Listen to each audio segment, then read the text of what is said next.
For today's video, so gagawa po kami ng buko salad. So ayan po, inakit po ang pinakamaiksing na na buko. Fresh na fresh po yung buko namin. So ayan, inakit lang po kahit napakababa lang yung buko. So ayan, ito na po. So ayan, mataas na po yung buko. So kailangan po ng suko-sukoan. So yan, ang hirap-hirap sukuin. Hindi maghiwala yung tatlong buko. Sana all may forever. So ayan, so ang hirap-hirap ni sukuin kasi yung suko namin walang kutsilyo. Kaya may hirap siyang sukuin. So mahulog din yan. So ayan, tatlo po yan ang aming kukunin. Yan mahulog din po. So sa wakas nahulog yung isa. So may isa, ayan, nahulog. So isa na lang pong natira. So walang forever. Lahat ay walang forever pero may together. So ayan na po, so malapit na po namin matapos. So makakukuhanin namin po yung isa. So isa na lang ang natitira. O lahat yan uubusin namin. Ay napakasarap na fresh na buko na yan. Abay, pinapahirapan kami ng buko na to. Nag-iisa ka nang dyan sa taas. Kumakapit ka pa, bibigay ka rin yan. Mahulog ka rin yan. Ayan, tuloy nahulog ka tuloy. So 46 size, ayan nga. So ayan na nga, binubuksan na po yung buko namin. So ayan, mambubuko si Samuel.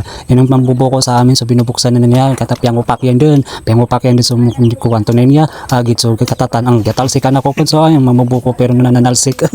So katatan sa ayan, niya mga upak. So pinagwa mi sa gian kaya mahiwagang lalagayan namin. So kurang pa. So pangupak pa sa kwan. So madaklap yung upak kami sa katatan na tama sa sabaw na nangiraksun. Kag ginambi pinakamasarapon.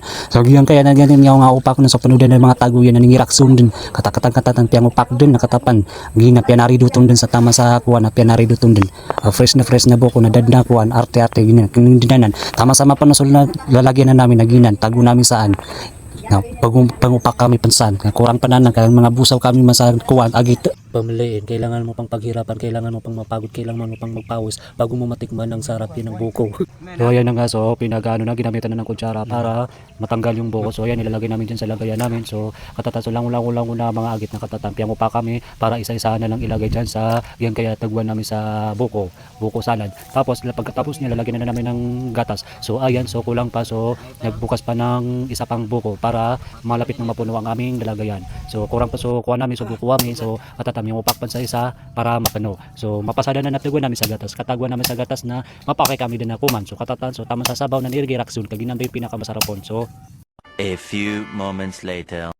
so ayan na mga kabibang, so ayan na tapos na kami. So ayan na, nalagyan din namin ng gatas ang aming buko salad. So ayan, kinain ko na. Ayan, ubusaw, kain tayo guys, kain tayo ng buko salad. So ayan yung mga ayan yung aming buko. So ayan, kain lang guys. So ayan mga kasama namin. So kumain na din kami.